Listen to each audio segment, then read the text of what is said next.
You're on question 32 of the No Calculator section. Your pencil is slick with sweat. The clock on the wall is mocking you. Each tick a countdown to the end of your dreams. And you land on a problem that looks like it was written in a different language. It's a twisted maze of x's, y's, and exponents, and your first thought isn't, how do I solve this? It's what letter should I guess? You start the internal negotiation. Maybe I can skip it. I'll make it up on the reading section. But you know that's a lie. You know that this single question feels like a gatekeeper standing between you and the score you need for the college you want. That feeling ends today. Right here, right now. Over the next 10 parts, we are going to hunt down the 10 most brutal, most deceptive, most soul-crushing math problems the SAT has ever devised. And we're not just going to solve them. We are going to dissect them, expose their secrets, and turn their greatest strengths into your biggest advantage. This isn't about memorizing 100 different formulas. This is about learning to think like the people who write the test. It's about seeing the simple, elegant path through what looks like an impossibly complex problem. By the time we get to the number one hardest question, you won't just be faster at math. You'll be a completely different test taker. You'll be a predator, hunting for points instead of the prey, running from the clock. I've spent hundreds of hours analyzing every officially released SAT, combing through quest reports, and breaking down the patterns behind the hardest questions. The ones that less than 10% of students get right. I've distilled all of that research into this definitive top 10 list. These are the gatekeepers. These are the questions that separate a 650 from a 750, and a 750 from that perfect legendary 800. We're going to count them down, from number 10 all the way to the undisputed champion of SAT math difficulty at number 1. So grab a notebook, silence your phone, and get ready to fundamentally change your relationship with this test. Let's begin the climb. Kicking off our list at number 10 is a question I like to call the deceptive circle. Now, why is it deceptive? Because it rarely looks like a circle question at first glance. It's a wolf in sheep's clothing. It's buried in a mountain of algebra, disguised to make you panic and waste your most valuable resource, time. The test makers are smart. They know that when you see a complicated equation with squared variables, your brain might jump to complex factoring, the quadratic formula, or just plain old guessing. They are banking on that confusion. They want you to go down the wrong path. But they always leave a clue, a single breadcrumb that leads you right to the answer. Here's a typical example of how they'd phrase it.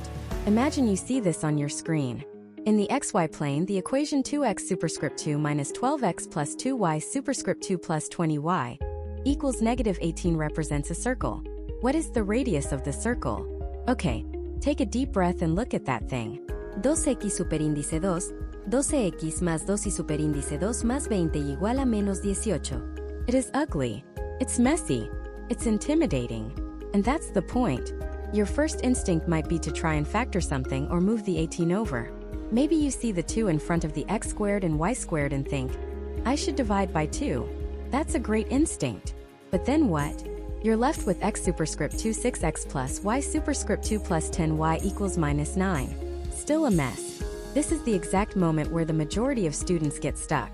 They've done one step, but the path forward isn't clear, and the clock is ticking. They burn a minute staring at it, then another minute trying to factor it in a way that doesn't work, and then they guess C and move on, their confidence shattered. But you're not going to do that, because you're going to see the breadcrumb they left for you. It's the most important phrase in the entire problem. Represents a circle. They told you the answer. They told you what it is. So, what is the one single thing you need to have tattooed on your brain about circles on the SAT? It's the standard form of the circle equation. You have to know it cold. It is xh superscript 2 plus yk superscript 2 equals r superscript 2. That's it. That's the key to the entire kingdom. In this equation, the center of the circle is at the point hk, and the radius is r. Our entire goal, the whole point of this problem, is to take that ugly, monstrous equation they gave us and force it, kicking and screaming, into this simple, elegant standard form. It's not a math problem. It's a transformation problem. Let's do it. Step 1, let's start with that great instinct. That 2 in front of the x squared and y squared is a problem, because our standard form just has x squared and y squared, not 2x squared.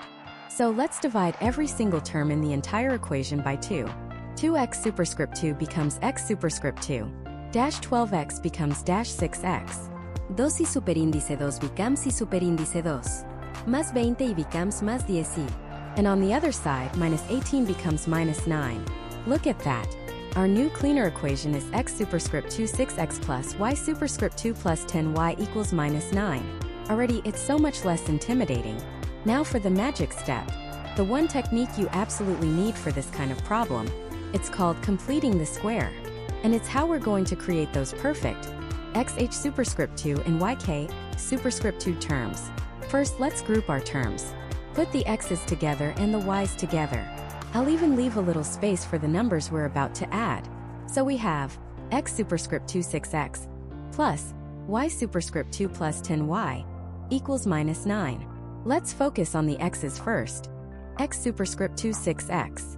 To complete the square, you take the coefficient of the x term, in this case minus 6, and you do two things to it. You divide it by 2 and then you square the result.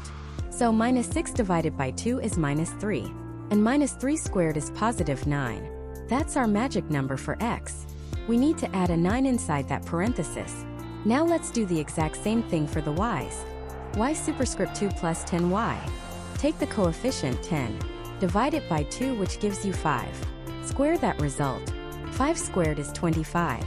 That's our magic number for y. We need to add 25 inside that parenthesis. So our equation now looks like this. X superscript 2 6x plus 9 plus y superscript 2 plus 10y plus 25 equals minus 9. But wait, stop. You can't just go around adding numbers to one side of an equation. It's the cardinal rule of algebra. It unbalances everything. To keep the equation balanced, whatever we add to the left side, we must also add to the right side. We added a 9 and we added a 25. So we have to add 9 and 25 to the right side as well. So the real balanced equation is x superscript 2 6x plus 9 plus y superscript 2 plus 10y plus 25 equals minus 9 plus 9 plus 25. And now the beautiful part. The reason we did all this. The expressions in the parentheses are now perfect squares. What is x superscript 2 6x plus 9? It's x3 superscript 2. And what is y superscript 2 plus 10y plus 25? It's y plus 5 superscript 2. On the right side, the minus 9 and plus 9 cancel each other out, leaving us with just 25. So our final beautiful standard form equation is x3 superscript 2 plus y plus 5 superscript 2 equals 25. Just look at that. We transformed the monster into something clean and simple. Now we just have to answer the question. Be careful here, this is the final trap. The question asks, what is the radius of the circle? Go back to the standard form. xh superscript 2 plus yk superscript 2 equals our superscript 2. The number on the right side of the equation is not the radius. It's the radius squared. It's r squared. So if our superscript 2 equals 25, we just need to take the square root to find r. The square root of 25 is 5. And that is our answer. The big takeaway here is this. The SAT loves to test core concepts in disguise. The trap wasn't the math. Completing the square is a standard algebra skill. The trap was the presentation. They made it look like a horrifying, advanced algebra problem when it was really a straightforward geometry translation problem. The moment you see an equation and the problem names a shape, circle, parabola, ellipse, your very first move should be to write down the standard form for that shape's equation. That is your roadmap. Your only job is to make the ugly equation they gave you look like the pretty one in the textbook. That was number 10. A beast for sure, but a predictable beast. And now you know its secrets. We're just getting warmed up. The questions from here on out get more abstract, more complex, and more deceptive. Coming in at number 9 is a problem that sends shivers down the spine of most test takers, because it combines abstract function notation with weird, unfamiliar graphs. It's a true test of your conceptual understanding, and the trap it sets is so subtle, you won't even realize you've walked into it until it's too late. So let's put that to the test. Here it is, our number 9 hardest SAT math question. You're in the no calculator section. You turn the page and you see a graph. It's not a line, it's not a parabola. It's this strange jagged W shape. The graph shows the function y equals fx. It starts at the point -4, then drops down to a sharp point at -2, 0. From there, it shoots back up to a peak at 0, then drops back down to another sharp point at 2, 0 before finally climbing back up to the point 4, 4. It's perfectly symmetrical around the y-axis. Underneath this weird graph is a deceptively simple question. For how many distinct values of x does f(x) equal 1. And that's it. No long word problem, no complicated setup. Just a graph and one line of abstract algebra. Immediately, your brain might start to short-circuit. FFX. What does that even mean? Most students see this and they freeze. Or worse, they panic and make one of two critical mistakes. The first and most common mistake is to just ignore one of the FS. The student's brain, under pressure, simplifies the problem into something it recognizes. It reads FFX equals 1 and it sees FX equals 1. So they look at the graph, they draw a horizontal line at y equals 1, and they see where it crosses the W shape. It crosses in 4 different places. So they confidently circle the answer 4. They feel good about it. They solved it in 30 seconds, and they just fell perfectly into the College Board's trap. They've lost points and they have no idea. The second common mistake is for the slightly more advanced student. They know that FFX means you plug the function into itself. They might even try to figure out the equations for the 4 different line segments that make up the W graph. They'll try to set up a system of piecewise functions, maybe something like y equals 2x plus 8 for the first part, then y equals dash 2x for the second, and so on. Then they'll try to plug those functions into each other to solve 4FFX equals 1. I've seen students fill an entire page with frantic, desperate algebra, trying to make this work. They'll be 5 minutes into this one question, sweating, heart pounding, knowing they're wasting precious time, and they'll either get a completely wrong answer or just give up in frustration. Both of these students, the one who oversimplified and the one who overcomplicated, missed the simple, elegant secret that unlocks this entire problem. And the secret is to not solve the problem they gave you. You solve an easier problem first. Look at the equation again. FFX equals 1. The thing that makes this scary is the nested part, the fx, sitting inside the other f. It's confusing. So let's make it not confusing. Let's temporarily replace that entire inner fx with a single letter. Let's use the letter. So we'll just say for a moment that a equals fx. Now, if we substitute a back into our original equation, what do we get? We get f equals 1. Look at that. F equals 1. That is a much friendlier problem. This is exactly the problem that the first student thought they were solving. We just need to find the values of a for which the function f equals 1. How do we do that? We go back to our graph. Remember, the input to the function is the x-coordinate, and the output is the y-coordinate. So f equals 1 is just asking for which input values, which we are calling a. Is the output value y equal to 1? We take our finger or our pencil, and we draw a horizontal line across the graph at y equals 1. And just like that first student found, we can see that this line hits our W-shaped graph in 4 distinct places. Now, we don't need the exact coordinates of these points, but we can estimate them. The first one is somewhere between -4 and -2. Let's call it about -3. The second one is between -2 and 0. Let's call it -1. Because the graph is symmetrical, the other 2 points will be at +1 and +3. So we just found 4 possible values for a can be -3, a can be -1, a can be +1, or a can be +3. This is the point where the first student stopped and circled for as their answer. But we know better. We're not done because the question didn't ask us to solve for, it asked us to solve for x. What was again? It was our placeholder. We said that a equals fx. So now we can substitute fx back in. This means we don't have one equation anymore. We have 4. Case 1 fx equals -3. Case 2 fx equals -1. Case 3 fx equals 1. Case 4 fx equals 3. We've transformed one impossible-looking problem into 4 separate, easy problems. Now we just have to solve each one and count up the total number of solutions for x. Let's do it. Case 1 fx equals -3.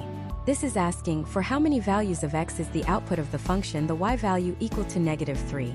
We look at our graph. We draw a horizontal line at y equals -3. Where does it hit the W shape? Doesn't. The lowest point on the entire graph is at y equals 0. The function never goes down to -3. So for this first case, there are 0 solutions. Case 2 fx equals -1. Same logic. We draw a horizontal line at y equals -1. Where does it hit the graph? Nowhere.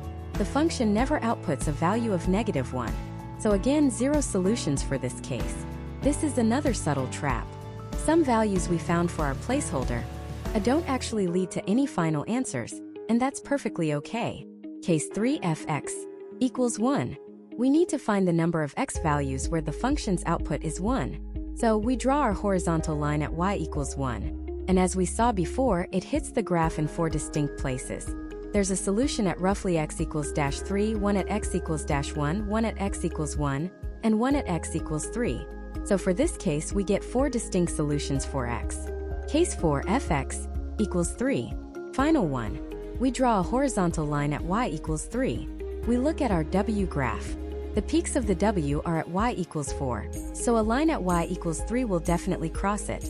And again, we can see it crosses the graph in 4 distinct places. We can estimate them to be around x equals -3.5, x equals -0.5, x equals 0.5, and x equals 3.5. The exact values don't matter. All that matters is that there are 4 of them. So for this case, we get another 4 solutions for x. Now we just add up the solutions from all 4 cases. From the first case, we got 0 solutions. From the second, 0 solutions. From the third case, we found 4 solutions.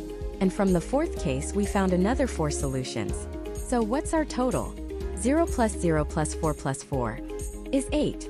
There are 8 distinct values of x4 which f(x) equals 1.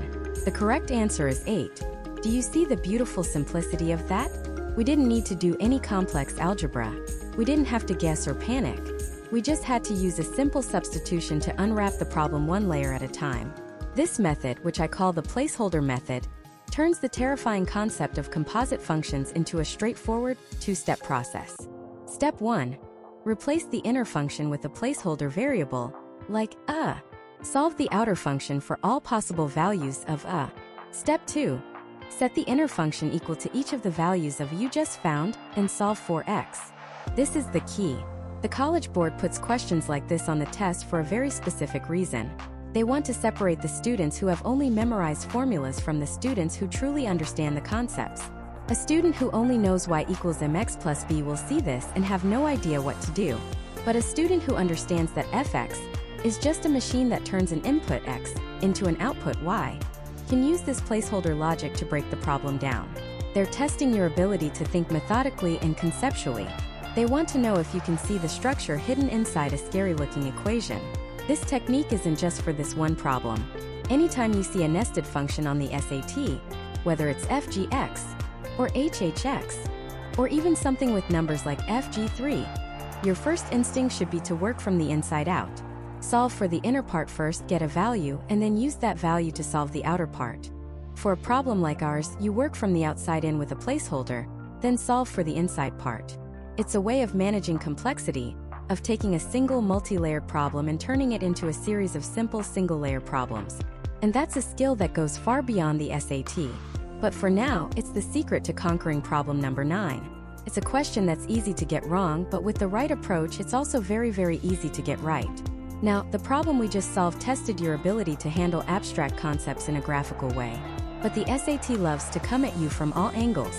The next question on our list, the number 8 hardest problem, looks much more innocent. It doesn't have any weird fx notation. It's a geometry question. Just a simple diagram of a circle with a couple of tangent lines. It looks like something you probably did in your 10th grade geometry class. But hidden inside that simple drawing is a brutal algebraic trap that nearly everyone misses. It requires you to see a connection between the geometry of the circle and a quadratic equation that, if you're not careful, will lead you straight to the wrong answer. It's a masterclass in misdirection, and it's coming up next. Alright, let's dive into our number 8 pick. This question is the definition of a wolf in sheep's clothing. On the surface, it looks like a straightforward system of equations problem, the kind you've done 100 times in algebra class. But that's the trap. The algebraic path is a minefield, deliberately designed by the test makers to be long, complicated, and full of places to make tiny, score-killing errors. The elegant solution, the one they want you to find, requires a completely different way of thinking. It's a leap of intuition that separates the good math students from the great ones. Here's a version of the problem. In the xy plane, the equation x squared plus y squared minus 10x plus 16 equals 0 defines a circle. The line y equals mx, where m is a constant, is tangent to the circle at a single point. What is one possible positive value of m? Now take a breath and look at that. You see 2 equations. One is a circle, though it's in that ugly general form. The other is a simple line through the origin. The keyword is tangent, which means they touch at exactly one point. What does your brain immediately scream at you to do? System of equations. Substitute one into the other and solve. It's the most natural instinct in the world. And it's the bait. Let's walk down that path and see where it leads. This is what the majority of students do. They take y equals mx and they plug it directly into the circle equation. So x squared plus, instead of y squared, you write mx squared minus 10x plus 16 equals 0. Okay, let's simplify that. You get x squared plus m squared x squared minus 10x plus 16 equals 0. We can combine the first two terms by factoring out the x squared. This gives us, in parentheses, 1 plus m squared times x squared minus 10x plus 16 equals 0. Look at what we've built. This is a quadratic equation, but it's in terms of x, and it has this weird m variable mixed in. Now we have to remember what tangent means. One point of intersection. For a quadratic equation, how do you get exactly one solution? Think back to the quadratic formula. The part under the square root, the discriminant b squared minus 4ac. That has to be 0. If it's positive, you get two solutions. If it's negative, you get no real solutions. If it's 0, you get exactly 1. So that's the next step. We have to set the discriminant of our new quadratic to 0. Let's identify our a, b, and c. A is the coefficient of x squared, so it's that whole chunk, 1 plus m squared. B is the coefficient of x, which is negative 10. And c is the constant on the end, which is 16. Now let's plug it into b squared minus 4ac equals 0. We get minus 10 squared minus 4 times 1 plus m squared times 16, all equals 0. And right here you should feel a little sense of dread. You're in what I call the number swamp. You're deep in the algebraic weeds, and the path forward is messy. Minus 10 squared is 100. Then we have to multiply minus 4 by 16, which is minus 64. So the equation becomes 100 minus 64 times 1 plus m squared equals 0. Let's distribute that minus 64. We get 100 minus 64 minus 64m squared equals 0. 100 minus 64 is 36. So, 36 minus 64m squared equals 0. Now we just solve for m. Add 64m squared to both sides. 36 equals 64m squared. Divide by 64. M squared equals 36 over 64. Now we take the square root. The square root of 36 is 6, and the square root of 64 is 8. So m equals plus or minus 6 over 8, which simplifies to plus or minus 3 over 4. The question asks for a positive value, so our answer is 3/4. Now you're thinking, okay, I got the answer. What's the big deal? The big deal is the risk. The numbers in this example were chosen to be relatively clean, but the test makers could have easily chosen numbers that would make that discriminant calculation an absolute nightmare. Imagine if c was 17 instead of 16. Suddenly you're dealing with 4 times 17, which is 68, and the numbers don't work out so nicely. One tiny mistake with a negative sign, one slip in your multiplication, and your answer is wrong.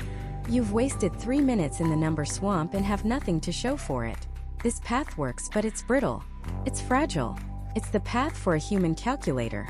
The SAT wants you to be a problem solver. So let's rewind. Let's look at this question through the eyes of a top scorer. The first thing they do is refuse to accept the problem as it's given. That circle equation, x squared plus y squared minus 10x plus 16 equals 0, is designed to be unhelpful. It's hiding the circle's true identity. We need to transform it into standard form, xh squared plus yk squared equals r squared by completing the square. Let's group our x terms and y terms. We have x squared minus 10x plus y squared equals minus 16. We move the 16 to the other side. Now, to complete the square for the x terms, you take the coefficient of x, which is minus 10. You cut it in half to get minus 5. You square it to get 25. That's the magic number we need to add to both sides of the equation. So we get x squared minus 10x plus 25 plus y squared equals minus 16 plus 25.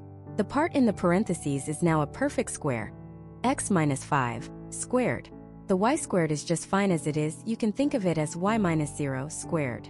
And on the right side, minus 16 plus 25 is 9. So our new equation is x minus 5 squared plus y minus 0 squared equals 9. And suddenly everything is clear. This isn't just some abstract equation anymore. This is a picture we can see in our mind's eye. It's a circle with its center at the point 5, 0, and a radius of 3 because the radius is the square root of 9. Now we bring in the second piece of information. The line y equals mx is tangent to this circle. Stop and visualize. A circle with its center at 5, 0. A line that goes through the origin and just kisses the edge of that circle. What is the most fundamental geometric truth about a tangent line? The distance from the center of the circle to the tangent line is always equal to the radius. This is the key. This one geometric insight allows us to bypass the entire discriminate swamp. We don't need to substitute and solve a complex quadratic. We can just use a distance formula. We need to find the distance from the point 5, 0 to the line y equals mx, and we know that distance has to be 3. To use the point-to-line distance formula, we first need our line to be in the form x plus by plus c equals 0. Soy igual a mx becomes mx minus c equals 0. In this form, a is m, b is minus 1, and c is 0. Our point x1, y1 is the center, 5, 0. The distance formula is the absolute value of x1 plus by 1 plus c, all divided by the square root of a squared plus b squared. Let's plug in what we know. The distance is the radius, which is 3. So 3 equals the absolute value of m times 5, plus minus 1 times 0 plus 0, all divided by the square root of m squared plus minus 1 squared. Look how much cleaner this is. The top of the fraction simplifies to the absolute value of 5m. The bottom simplifies to the square root of m squared plus 1. So our equation is 3 equals the absolute value of 5m over the square root of m squared plus 1. Now we just have to solve this for m. It's much more manageable. First, square both sides to get rid of the square root and the absolute value. 3 squared is 9. The right side becomes 5m squared over m squared plus 1, which is 25m squared over m squared plus 1. So, 9 equals 25m squared over m squared plus 1. Let's get rid of the fraction by multiplying both sides by m squared plus 1. We get 9 times m squared plus 1 equals 25m squared. Distribute the 9m squared plus 9 equals 25m squared. Now we just need to isolate m squared. Subtract 9m squared from both sides. We get 9 equals 16m squared. And look where we are. This is the exact same equation we got to at the end of the long, messy algebraic path. Divide by 16, m squared equals 9 over 16. Take the square root, and m equals plus or minus 3/4. The question asks for the positive value, which is 3/4. We got the same answer, but the journey was completely different. The first path was a blind calculation, a brute force attack. The second path was an elegant, visual geometric solution. It shows a deeper understanding of the concepts. It's more robust, less prone to error, and on a harder question with uglier numbers, it would be dramatically faster. This is the essence of the SAT math section. It's constantly baiting you into time-consuming calculations, while hiding a quicker, more insightful solution in plain sight. Your job is to train yourself to look for it. This next question, number 7, takes this idea of hidden traps to a whole new level. It looks like a simple statistics problem about averages, but it contains a logical trap that has sent countless perfect score hopefuls into a panic. It preys on your most basic assumptions about how numbers work, and the only way to beat it is to throw those assumptions out the window. Question number 7 is all about the danger of the obvious answer. And here it is. The question is deceptively simple. It reads, when the positive integer n is divided by 7, the remainder is 2. When n is divided by 5, the remainder is 3. What is the remainder when n is divided by 35? Take a second and look at that. Your brain, under the immense pressure of the SAT, immediately starts searching for a shortcut, a pattern. Maybe you add the remainders? 2 plus 3 is 5. Is that an option? You bet it is. Maybe you multiply them? 2 times 3 is 6. That's probably an answer choice too. Maybe you multiply the divisors 7 and 5 and then do something with the remainders? It's chaos. Your mind is flooded with possibilities, and every single one of them feels like a trap. This is the danger of the obvious answer. It's not just one wrong path. It's a dozen wrong paths that all look plausible when the clock is ticking. The test makers know that you're going to panic and grasp for a simple arithmetic trick. But this isn't a trick question. It's a system question. The only way to solve it is to ignore the noise and build the answer from the ground up, methodically. Let's translate the first part. When n is divided by 7, the remainder is 2. This just means n is a number that is 2 more than a multiple of 7. So let's list some of those numbers. The first multiple of 7 is 7 plus 2 is 9. The next is 14 plus 2 is 16. Then 21 plus 2 is 23. Let's keep going 30, 37, 44, and so on. We have a list of suspects. Now let's translate the second part. When n is divided by 5, the remainder is 3. This means n is a number that is 3 more than a multiple of 5. Let's list those out. 5 plus 3 is 8. 10 plus 3 is 13. 15 plus 3 is 18. 20 plus 3 is 23. And right there we stop. The alarm bells in your head should be going off. We found a match. The number 23 is on both of our lists. So n could be 23. The question asks for the remainder when n is divided by 35.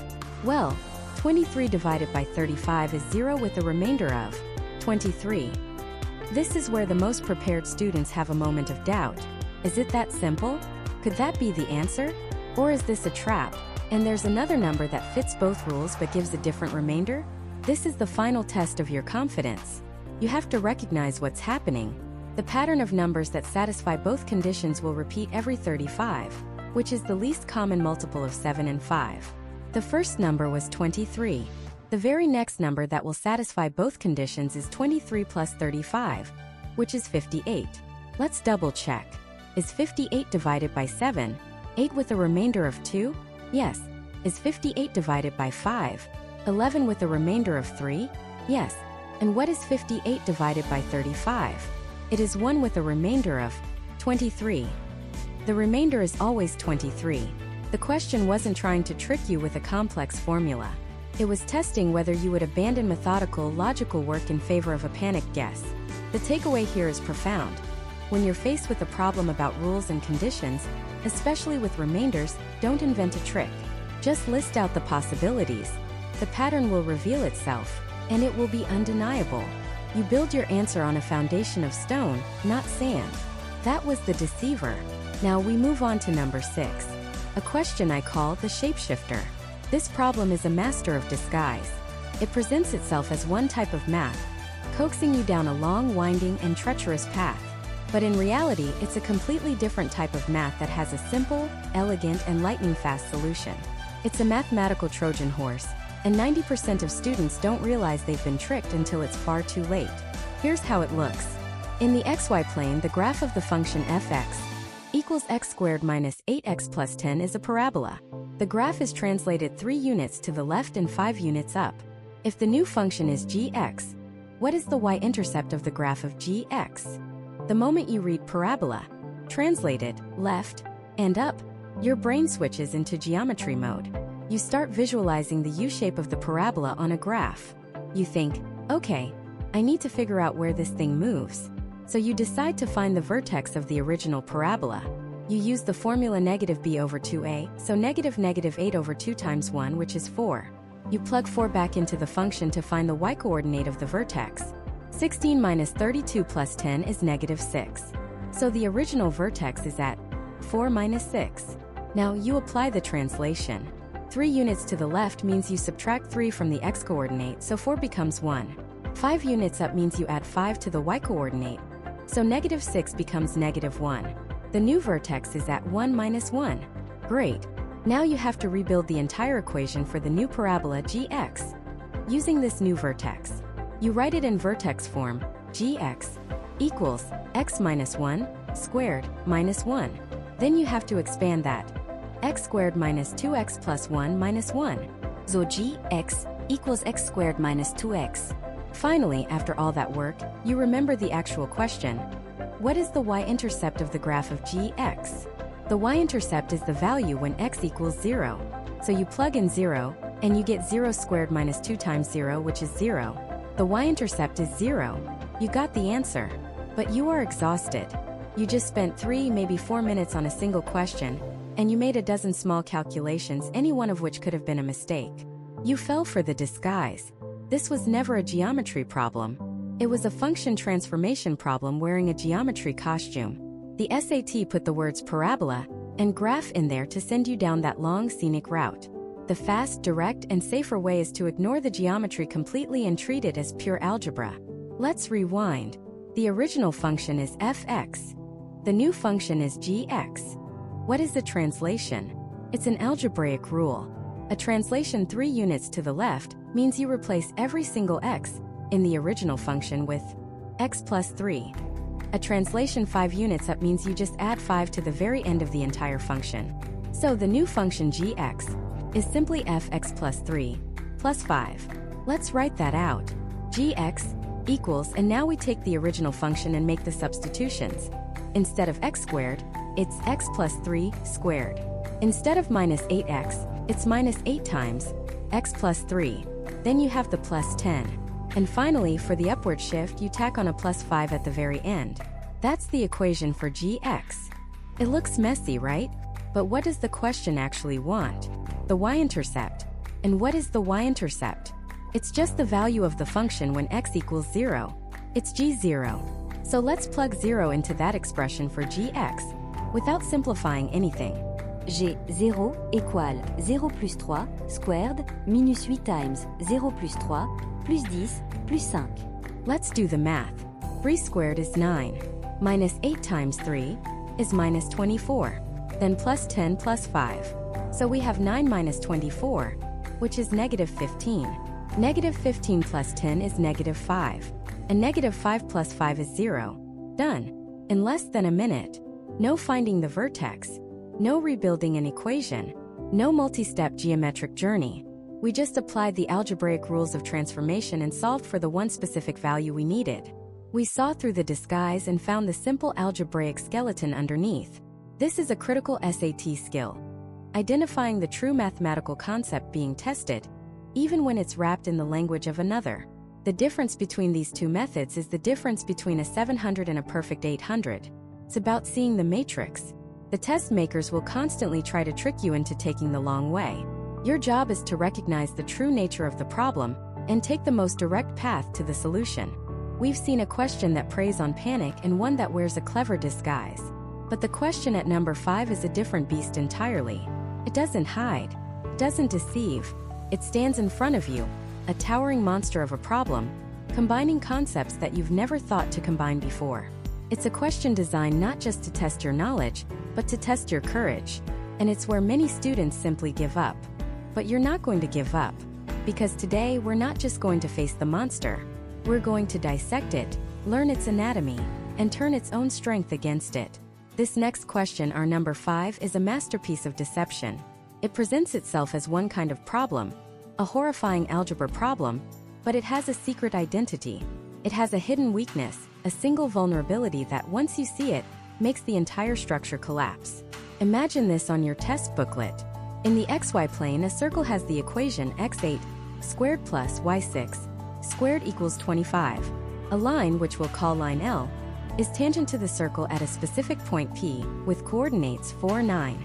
This line L then crosses the y-axis at the point 0b. The question is simple. What is the value of b? Take a deep breath. Let's look at what's happening here. The test makers have given us a pile of information, an equation of a circle, the definition of a tangent line, a specific point of tangency, and they're asking for a y-intercept. The average student's brain immediately starts to panic. They see the circle equation and the line and think, okay, I need to find the equation of line L, which is y equals mx plus b. I need to find m, the slope, and then solve for b. So how do you find the slope? This is where the first trap is sprung.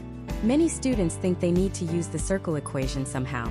They might try to plug the point for 9 into the line equation, which gives them 9 equals m times 4 plus b. But now they have an equation with two variables, m and b. They're stuck. They have no way to find m. They read the problem again. Tangent. Tangent. What does that mean? They might remember something about setting equations equal to each other, but that seems impossibly complicated. They're burning time. Their confidence is plummeting. They look at the clock, feel that wave of nausea, and guess. This question just stole 3 minutes of their life and gave them nothing but anxiety in return. But what if we refuse to walk into that trap? What if we look at this problem not as an algebra nightmare, but as a simple, elegant geometry puzzle? The entire solution, the entire key to this kingdom, is unlocked with one single geometric rule. A rule so fundamental that you probably learned it and forgot it because you never thought it would be this powerful. The rule is this. A line tangent to a circle is always, without exception, perpendicular to the radius of the circle at the point of tangency. Let that sink in. The tangent line and the radius form a perfect 90-degree angle. They are perpendicular. And in the world of coordinate geometry, what does perpendicular mean for us? It means their slopes are negative reciprocals. One slope is the flipped, negated version of the other. If one slope is 2, the other is -1/2. If one is -3/4, the other is +4/3. This one fact is the key. The entire problem is built around it. The College Board is betting you won't remember it, or that you won't see how to apply it. But we see it. And now we're going to use it to take this monster apart piece by piece. Step 1. Let's extract the information we need from the circle's equation. The standard form is xh squared plus yk squared equals r squared, where hk is the center and r is the radius. Our equation is x8 squared plus y6 squared equals 25. So the center of our circle, let's call it C, is at the point 8,6. The radius squared is 25, which means the radius is the square root of 25, which is 5. We don't strictly need the radius for this problem, but it's good practice to find it. Step 2. We have the center of the circle C at 8,6. We have the point of tangency P at 4,9. What connects these 2 points? A radius. We can draw a straight line from the center to the point on the edge. And because we have 2 points, we can find the slope of that radius. The slope formula is rise over run, or y2 y1, divided by x2 x1. Let's plug in our points. The slope of the radius is 9 to 6, divided by 4 to 8. 9 minus 6 is 3. 4 minus 8 is -4. So the slope of our radius is 3 over -4, or -3/4. This is the first domino. And now we're ready to knock over the rest. Step 3. We use our secret weapon. We know the tangent line, line L, is perpendicular to this radius. That means the slope of line L must be the negative reciprocal of -3/4. So we flip the fraction, which gives us -4/3. And then we negate it, flipping the sign from negative to positive. The slope of our tangent line arm is +4/3. Look at what we just did. The part that stumped everyone else, the part that led to panic and dead ends, we solved it in 2 simple steps, just by thinking visually geometrically instead of algebraically. We didn't need any complex substitutions. We just needed a ruler and a protractor in our mind's eye. Now we have the slope of line L. We know m equals 4/3. And the problem also gave us a point that is on line L, the point of tangency P at 4,9. Step 4. We can now build the equation of line L. We'll use the point-slope form, which is a lifesaver on the SAT. That's y1 equals mxx1. Let's plug in everything we know. y9 equals 4/3 times x4. This is the equation of the line that will lead us to our answer. The hard part is over. The rest is just careful calculation. Step 5. The question asks for the value of b, which is the y-coordinate of the y-intercept. The y-intercept is, by definition, the point where the line crosses the y-axis. And what is true for every single point on the y-axis? The x-coordinate is 0. So, to find our y-intercept, we just take the equation we just built and set x equal to 0. y9 equals 4/3 times 0 to 4. Let's simplify. 0 minus 4 is -4. y9 equals 4/3 times -4. 4/3 times -4 is -16/3. So y9 equals -16/3. We're almost there. To solve for y, we just need to add 9 to both sides. Y equals 9 plus open parenthesis minus 16 divided by 3 close parenthesis, which is just 9 minus 16/3. To subtract a fraction from a whole number, we need a common denominator. The number 9 is the same as September 1st. To get a denominator of 3, we multiply the top and bottom by 3. 9 is the same as 27/3. So our equation is y equals 27/3 16/3. 27 minus 16 is 11. So y equals 11/3. That's our answer. The y-intercept is at the point 0 11/3. The value of b is 11/3. Let's step back and appreciate the elegance of this. The problem looked like an absolute beast. It had squared terms, tangent lines, and a mix of variables. It was designed to send you down a rabbit hole of messy algebra. But the entire solution hinged on a single simple geometric relationship. It wasn't about your ability to grind through calculations. It was about your ability to see the puzzle from the right angle. It was a test of perspective. The real takeaway here is that the hardest SAT questions are often hybrid questions. They live in the space between different mathematical subjects. This was a geometry problem disguised as an algebra problem. The ultimate weapon you can have is not just knowing formulas, but understanding the connections between them. How does a slope relate to a perpendicular line? How does the equation of a circle tell you its center? How does the word tangent provide the critical clue that unlocks everything? This was a monster of shapes and lines, a fusion of algebra and geometry. But what happens when the monster isn't made of something you can draw? What happens when it's made of pure abstract logic woven from inequalities and absolute values? That's the challenge waiting for us in problem number 6. So here it is, the beast of abstraction. At first glance, it doesn't even look like a math problem. It looks like a typo, a jumble of symbols the printer spat out by mistake. It reads, if the absolute value of x minus 7 is less than or equal to 4, and the absolute value of y plus 5 is less than or equal to 3, what is the greatest possible value of the absolute value of x minus y? Take a second and just look at that. It's dense, it's intimidating, and it's a perfect example of a problem designed to make you panic and skip ahead.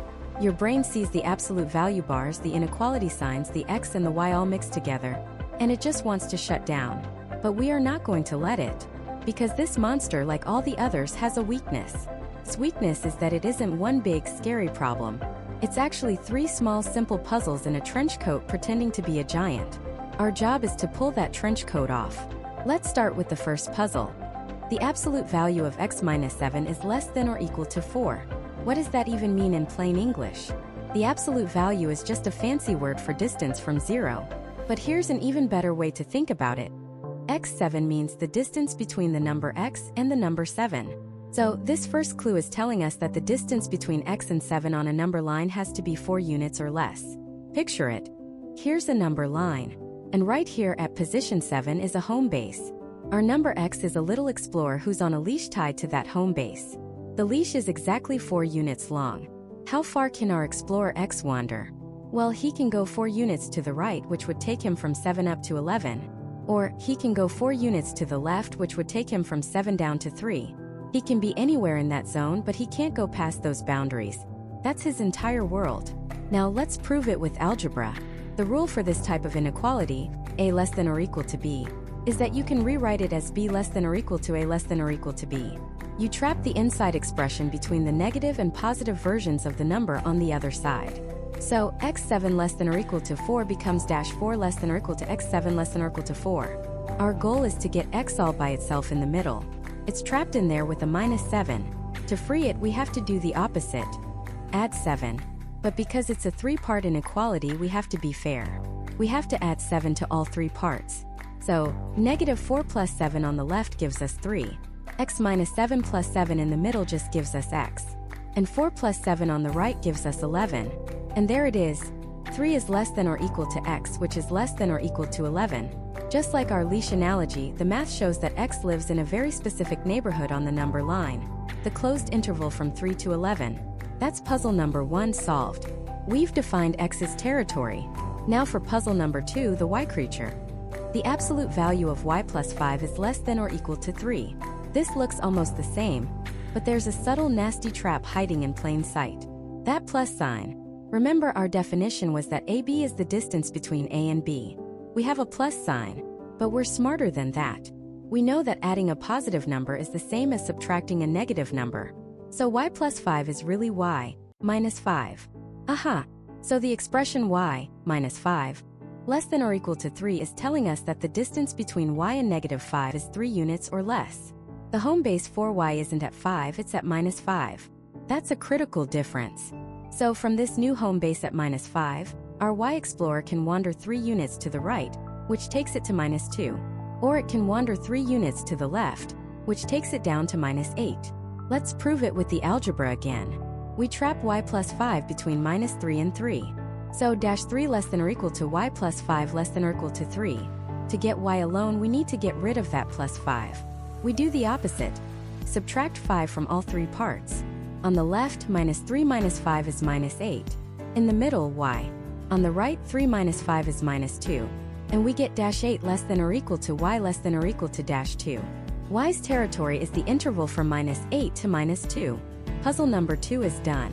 So let's take a breath and see what we have. We've taken that complicated mess of symbols and translated it into something simple. X is some number between 3 and 11. Y is some number between -8 and -2. They live in completely separate neighborhoods on the number line. Now we face the final boss. Puzzle number 3. The question asks for the greatest possible value of the absolute value of x minus y. xy. What is that? It's the distance between x and y. So the question in plain English is this. If you pick one number from x's neighborhood and one number from y's neighborhood, what is the absolute biggest distance you can possibly create between them? Let's visualize it one last time. Here's our number line. Y's neighborhood is this little chunk way down here, from -8 to -2. X's neighborhood is this chunk way up here, from 3 to 11. We need to stretch a measuring tape between these two neighborhoods and make it as long as possible. Where would you put the ends of the tape? You wouldn't put one end at -2 and the other end at 3. That's the shortest distance between their territories. You want the longest distance. To do that, you need to go to the absolute extremes. You need to pick the 2 points in their respective territories that are farthest apart. That means you need to take the rightmost edge of the rightmost neighborhood and the leftmost edge of the leftmost neighborhood. The biggest possible value for x in its territory is 11. The smallest possible value for y in its territory is -8. Those are the two numbers we need to choose. Now we just plug them into the expression xy. This becomes the absolute value of 11 minus -8. And here is the final trap. That double negative minus a negative becomes a positive. So we have the absolute value of 11 plus 8, which is the absolute value of 19. The answer is 19. The greatest possible distance between a point in x's world and a point in y's world is 19. And we've done it. We've slain the beast of abstraction. Notice the pattern. This wasn't about some secret formula. It was about a 3-step process of translation. Step 1. Translate the absolute value inequalities into simple, understandable ranges. Think of them as territories or neighborhoods on a number line. Step 2. Translate the final question. Understand that x, y means distance. Step 3. Use pure logic and visualization. To maximize a distance between two separate territories, you pick their farthest apart points. This method will work every single time you see a problem like this. The monster isn't so scary once you realize it's just two simple leashes and a measuring tape. We've conquered geometry, we've conquered abstract algebra. But the next problem is a shapeshifter. It looks like a simple word problem, but hidden inside is a concept that derails even the smartest students. Advanced probability. And it all starts with a bag of marbles. Picture it. Not a fancy ornate bag. Just a simple cloth pouch. Inside, the College Board has placed 6 red marbles, 5 blue marbles, and 4 yellow marbles. A total of 15 marbles, clinking against each other. The question they pose seems just as simple. They ask, if 3 marbles are drawn from the bag at random and without replacement, what is the probability that exactly 1 marble of each color is drawn? This question is a masterpiece of deception. It's a Venus flytrap for overconfident students. It looks like a basic freshman year probability problem, and that's the first layer of the trap. Because your brain, trained to find the fastest path, immediately starts to map out a single scenario. You think, okay, I need 1 of each color. So I could pull a red one first, then a blue one, then a yellow one. And you start calculating. What's the probability of pulling a red marble first? Well, there are 6 red marbles out of a total of 15. So that's 6 over 15. Simple. The question says without replacement, which is a critical detail. That means the first marble is gone. It's sitting on the table, its fate sealed. So now there are only 14 marbles left in the bag. Next you need a blue one. There are 5 blue marbles in there. So the probability of pulling a blue one second is 5 over 14. Now 2 marbles are out. We have 13 left. Finally, you need a yellow one. There are 4 yellow marbles, so the probability is 4 over 13.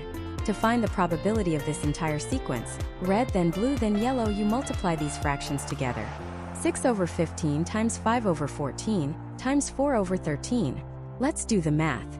6 times 5 is 30. 30 times 4 is 120. That's our numerator. For the denominator, 15 times 14 is 210. 210 times 13 is 2,730. So you get 120 over 2,730. You might simplify this fraction, or you might look at the multiple choice options and see one that matches this value. And right there, in that moment of relief, the trap springs shut. You've just answered a completely different question. You answered, what is the probability of drawing a red, then a blue, then a yellow marble, in that exact order? But that's not what the question asked. Look at the wording again. It's surgical. What is the probability that exactly one marble of each color is drawn? It never said anything about the order. This is the key that unlocks everything. The SAT isn't testing your ability to calculate the probability of a single event. It's testing your ability to recognize that there are multiple paths to the same successful outcome. You could have pulled red, blue, yellow, but you also could have pulled red, yellow, blue, or blue, red, yellow, or blue, yellow, red, or yellow, red, blue, or yellow, blue, red. Each of these is a distinct, separate sequence that fulfills the condition of the question, having exactly one marble of each color. The common mistake is to chart one course through the storm and forget that other ships could also reach the same shore. So how do we account for all these other paths? First, we need to figure out how many there are. We have 3 distinct items: a red marble, a blue marble, and a yellow marble. How many different ways can we arrange them? This is a classic permutation problem. For the first spot in our sequence, we have 3 color choices. Once we've chosen one, we have 2 color choices left for the second spot. And for the final spot, we only have 1 choice left. So, the total number of arrangements is 3 times 2 times 1, which is 6. This is also known as 3 factorial, written with an exclamation point. There are 6 possible winning combinations. Now here's the second beautiful, elegant piece of this puzzle. Let's calculate the probability for another one of those sequences. How about yellow, blue, red? The probability of pulling a yellow first? 4 out of 15. Now there are 14 marbles left. The probability of pulling a blue second? 5 out of 14. Now there are 13 marbles left. The probability of pulling a red third? 6 out of 13. Multiply them together. 4 over 15 times 5 over 14 times 6 over 13. Look at the numbers. In the numerator, we have 4 times 5 times 6. That's 120. In the denominator, we have 15 times 14 times 13. That's 2,730. The probability is 120 over 2,730.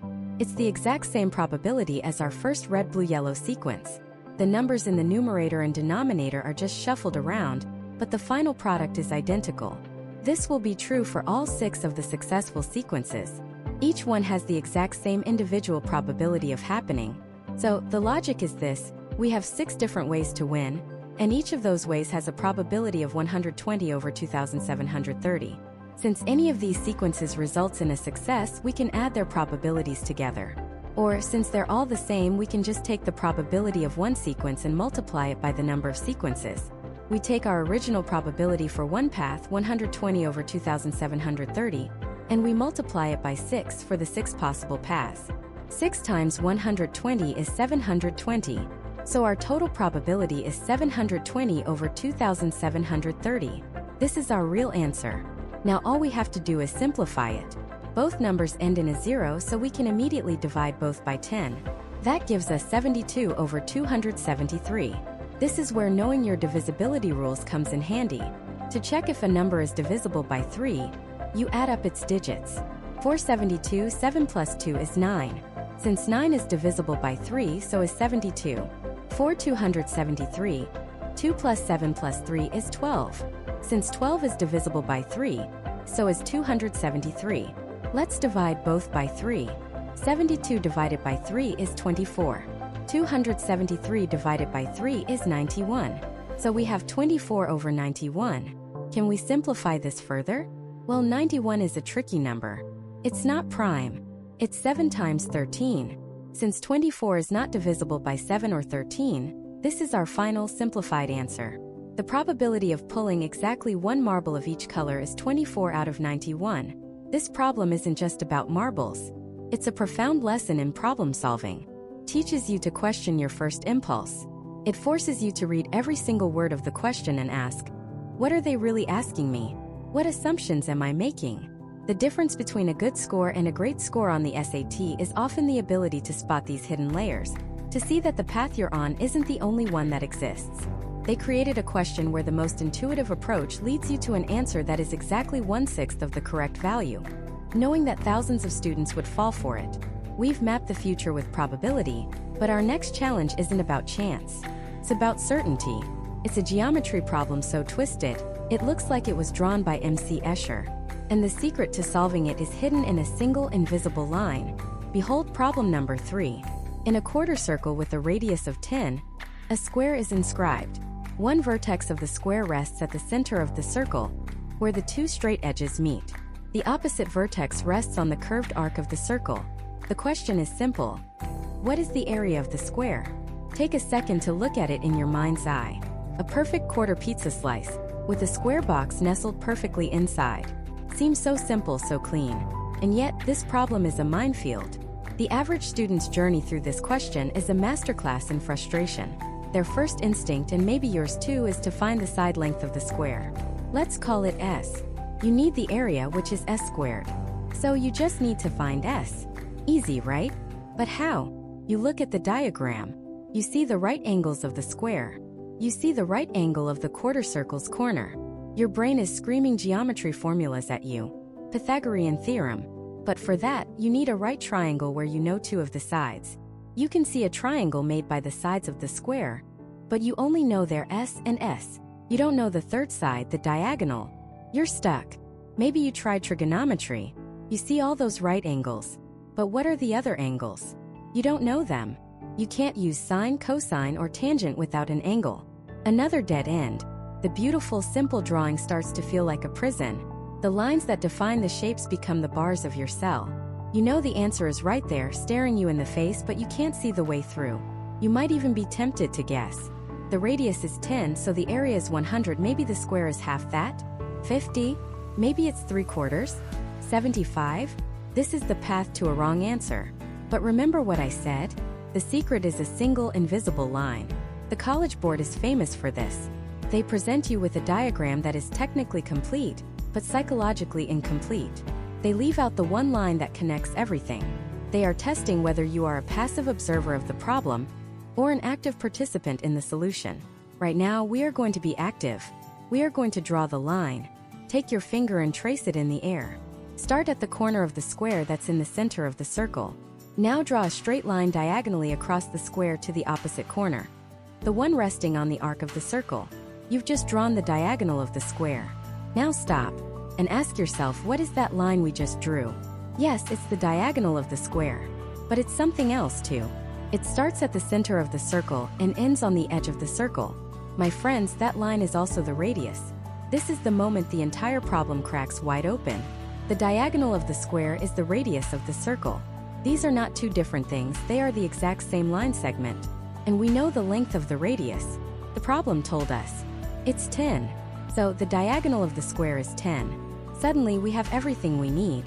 Think about that triangle we couldn't solve before, the one made by two sides of the square and its diagonal. The two short sides are S. And the hypotenuse, the diagonal, we now know is 10. It's a right-angled isosceles triangle. And we can finally use the Pythagorean theorem. Side squared plus side squared equals hypotenuse squared. S squared plus S squared = 10 squared. Let's simplify that. On the left we have 2s squareds. So 2 squared. On the right, 10 squared is 100. Our equation is 2 squared equals 100. Now here comes the final beautiful elegant twist. What is the question asking for? It's not asking for the side length S. It's asking for the area. And what is the formula for the area of a square? It's S squared. Look at our equation. 2 squared equals 100. We are literally one step away from the answer. We don't need to find S and then square it. We have the variable for the area right there in our equation. We just need to isolate it. Divide both sides by 2. 100 divided by 2 is 50. S squared equals 50. The area is 50. The answer was there the whole time. Hidden inside a relationship we couldn't see until we drew one simple line. The students who get this question right aren't necessarily better at math. They're better at thinking. They know that sometimes the key to the puzzle isn't on the page. It's the connection you draw yourself. This is what's called an auxiliary line in geometry, and it is the single most powerful tool you have for hard SAT geometry problems. The test makers intentionally create diagrams that are missing the most important connections. They are testing your creativity and your willingness to interact with the problem. Think of it this way: they give you a map of a city, but they leave out the one bridge that connects the two halves. Most people will just stare at the map, seeing two separate landmasses, unable to figure out how to get from point A to point B. The top scorer takes out a pen and draws the bridge. They see the possibility. They see the connection that should be there. From now on, when you see a complex geometry problem, your first question shouldn't be, what formula do I use? It should be, what line are they not showing me? Is it a radius? Is it a height? Is it a diagonal? Look for the points that seem important but aren't connected, and connect them.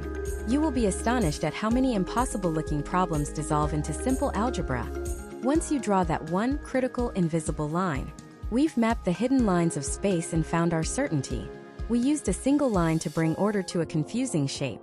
But our next challenge, the second hardest question on the entire SAT, can't be solved with a line. It can't be drawn.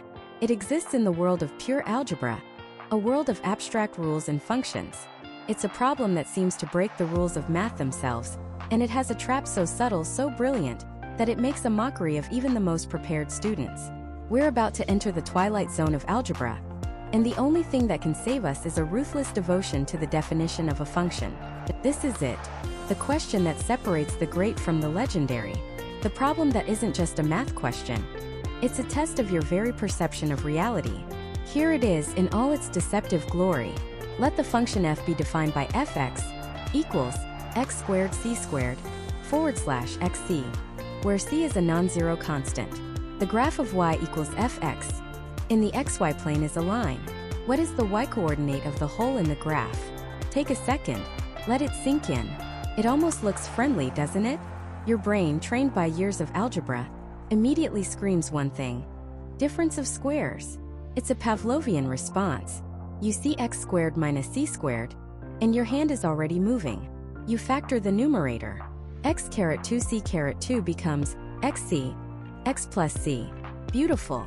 Perfect. So now the function looks like this. fx equals xc, x plus c / xc. And this is the moment. This is the fork in the road where 99% of students, even the really good ones, take the path to ruin. Because what do you do next? You cancel.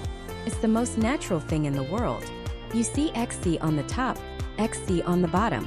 You draw a satisfying slash through both of them. Feels good. Feels right. You're left with fx equals x plus c. The question says the graph is a line, and y equals x plus c is the equation of a line. Everything is checking out. You're feeling confident. You're a math genius. The SAT is a foolish game, and you are its master. Now what's the question asking for? The y-coordinate of the hole. Well, where does a hole in a graph like this happen? It happens where you canceled out the term. It happens at the value of x that would have made the original denominator 0. In this case, that's when xc equals 0, which means x equals c. So the hole exists at x equals c. To find the y-coordinate, you just plug x equals c into your simplified equation, fx equals x plus c. So you do it. F, C égale C plus C. F, C égale 2C. The y-coordinate is 2c. You circle the answer, lean back in your chair, and spend the next 2 minutes feeling like a king. And you just got the question dead wrong. What? How? How is that possible? Every single step felt mathematically sound. You factored correctly. You canceled correctly. You substituted correctly. And yet, your answer is garbage. Welcome to the twilight zone. To understand why you failed, you have to go back to the very first line of the problem. You have to go back to the definition of the function. F ou x égale x2 c2 ou x c. Let's talk about the single most important rule in all of mathematics. The one commandment that you can never ever break. Thou shalt not divide by 0. Look at the original function. Is there any value of x that would make you divide by 0? Yes. If x equals c, the denominator xc becomes 0. This is a mathematical apocalypse. It's undefined. It's meaningless. This means that x equals c is not in the domain of the original function. The function fx simply does not exist at x equals c. There is no value. You cannot plug c into the original function. It's forbidden. But wait, you say. I didn't plug it into the original function. I plugged it into the simplified function, fx equals x plus c. And that is the trap. That is the brilliant, evil, soul-crushing trap the College Board laid for you. When you took x squared c squared / xc and simplified it to x plus c, you did something you didn't realize you were doing. You changed the function. You didn't just change how it looked. You fundamentally changed what it was. The original function, let's call it f_original x, is equal to x plus c for every single value of x in the universe, except x equals c. At x equals c, f_original x doesn't exist. It has no value. It's a void. The new function f_simplified x equals x plus c is different. It's equal to x plus c for every single value of x in the universe, with no exceptions. You can plug x equals c into this one just fine. You get 2c. So the graph of y equals x plus c is a perfect, unbroken, continuous line that goes on forever. But the graph of our original function y equals x squared c squared / xc is that exact same line with one single infinitesimally small point plucked out of it. It has a hole. Think of it like a bridge stretching across a canyon. The equation y equals x plus c describes the perfect, smooth path of the bridge. But the original function describes a real bridge where one single plank is missing. The location of that missing plank is the hole. The question is asking for the y-coordinate of that hole. It's asking for the height of that missing plank. So how do we find it? We can't stand on the missing plank itself, that is, we can't plug x equals c into the original function. But we can walk right up to the edge of the gap from either side and look down.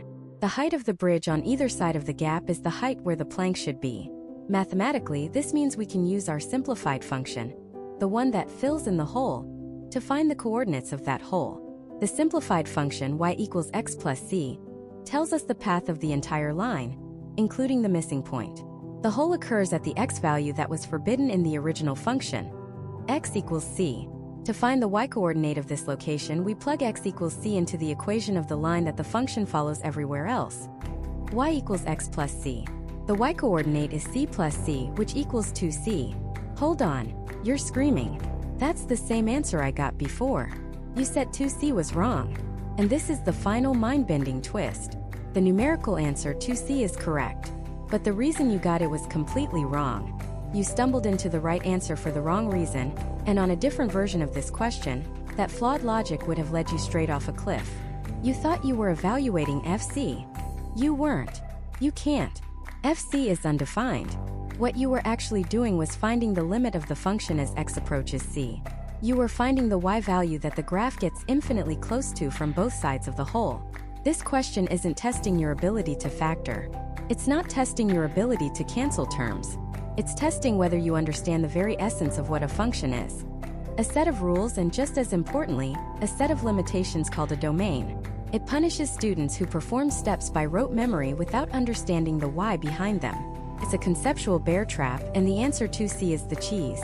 You might get the cheese, but if you don't see the trap's jaws, you'll never be safe again. This is why it's the second hardest question. It attacks the very foundation of your algebraic reasoning. It uses your own skills and confidence against you, turning your best instincts into your worst enemy. It's a masterpiece of misdirection. And yet, there is one question that is even harder. One question that goes beyond algebra, beyond geometry, beyond even the definition of a function. It's a question that has become the stuff of legend. A problem so notoriously difficult that most tutors have never even seen it solved correctly under pressure. It's a question that doesn't just test your math skills. It tests your sanity. We have climbed the mountain. We have battled the beasts of algebra and the demons of geometry. Now all that remains is the final boss. The number one hardest SAT math question ever conceived. This is it. The question that has haunted the dreams of 1,000 valedictorians. The one that separates the 1550s from the perfect 1600s. It's a work of art, really. A beautiful, terrifying work of art. Here it is.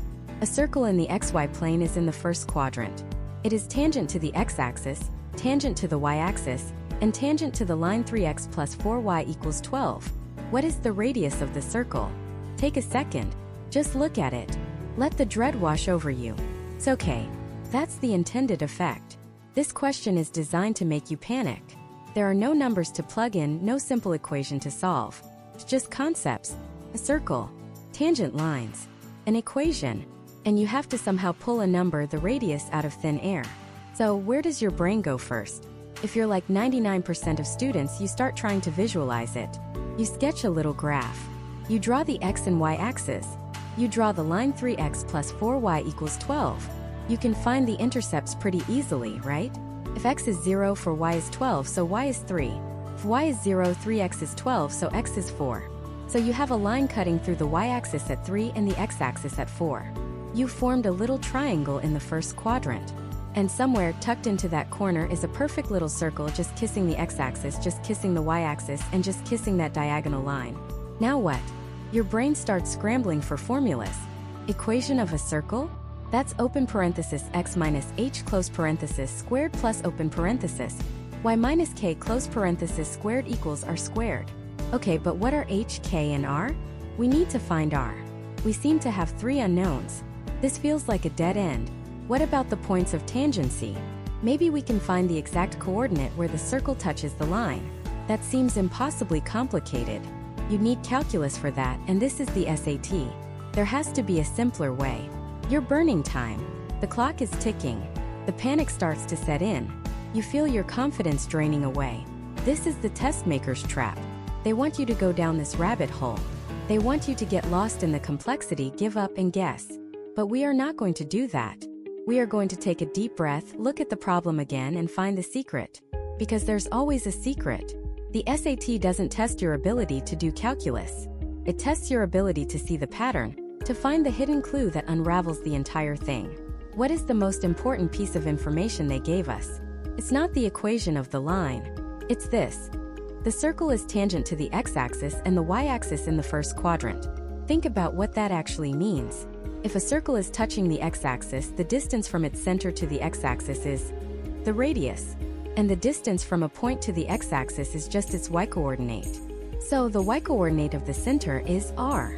And if that same circle is touching the y-axis, the distance from its center to the y-axis is also the radius, and the distance from a point to the y-axis is its x-coordinate. So the x-coordinate of the center is also r. This is the key. The masterstroke that unlocks everything. The center of our circle isn't some random point, hk. It's the point r. We just eliminated 2 variables in one fell swoop. We collapsed hk and r down to just one unknown, r. Suddenly the impossible feels possible. The entire problem has been reframed. We are no longer looking for 3 things. We are looking for 1 thing. Now what other information do we have? The circle is also tangent to the line 3x plus 4y equals 12. What does that mean? It means the distance from the center of the circle, our point r, to that line is, you guessed it, the radius. It has to be. That's the definition of tangency. So now we have a concrete statement of fact. The distance from the point r to the line 3x plus 4y equals 12 is equal to r. If we can turn that sentence into an equation, we can solve for r. But how do you find the distance from a point to a line? This is where the test makers deliver their second punch. You need to know a very specific and often forgotten formula. The distance formula from a point x1, y1 to a line x plus by plus c equals 0.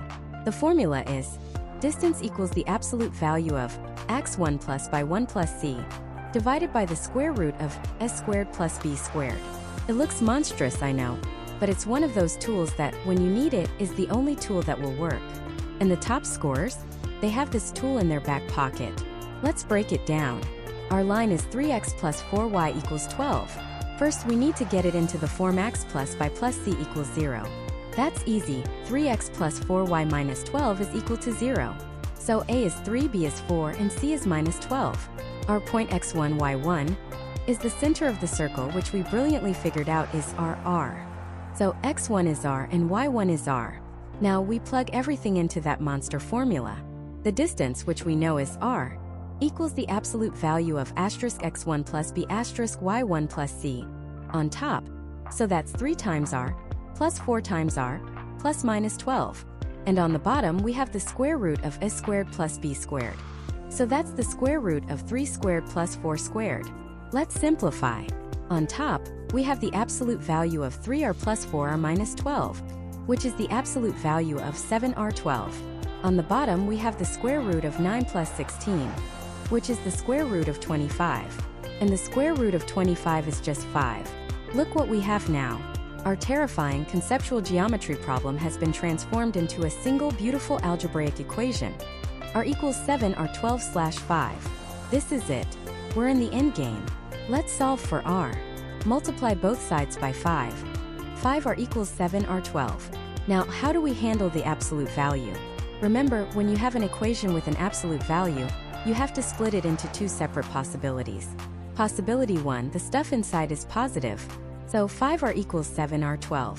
Possibility 2, the stuff inside is negative, so 5r equals dash 7r12, which is 5r equals dash 7r plus 12. Let's solve the first one. 5r równa się 7r. 12. Subtract 7r from both sides. Minus 2r równa się minus 12. Divide by minus 2. R równa się 6. Okay, that's one potential answer. Now let's solve the second one. 5r równa się minus 7r plus 12. Add 7r to both sides. 12r równa się 12. Divide by 12. R równa się 1. Wait a minute. We have two answers. R could be 1 or R could be 6. But this is the SAT. There's only one right answer. Did we do something wrong? No. The test makers are throwing one last final twist at us. A logic bomb. Both of these answers are mathematically correct solutions to the equation we built. But only one of them is correct in the context of the physical geometric problem. How do we know which one to choose? Go back to the very beginning. The picture we drew in our minds. We have a line that cuts the x-axis at 4 and the y-axis at 3. The circle is tucked inside that little triangular corner. Think about it. If the circle is tucked in that corner, could its radius possibly be 6? If the radius were 6, its center would be at 6, 6. That point is way outside the little triangle we made. A circle with radius 6 would touch the axis, yes, but it would be a massive circle that the line 3x plus 4y equals 12 also touches, but on the other side. It's a valid mathematical solution, but it's not the little circle in the corner that the problem describes. What about the other answer? R równa się 1. The center would be at 1, 1. The circle would extend up to y equals 2 and over to x equals 2. Does that fit inside our triangle bounded by x equals 4 and y equals 3? Yes, perfectly. The correct answer is 1. Let that sink in.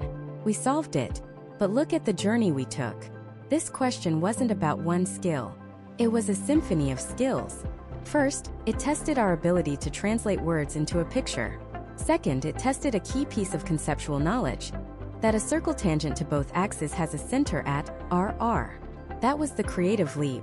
Third, it tested our memory of a specific advanced formula, the distance from a point to a line. That was the raw knowledge. Fourth, it tested our algebra skills in solving an absolute value equation. And finally, it tested our logical reasoning, forcing us to evaluate our two mathematical answers and choose the one that made sense in the real world of the problem. This single question is a microcosm of the entire SAT math section. It's a thinking test disguised as a math test. It's designed to reward students who stay calm, break down the problem, and connect different areas of their knowledge in creative ways.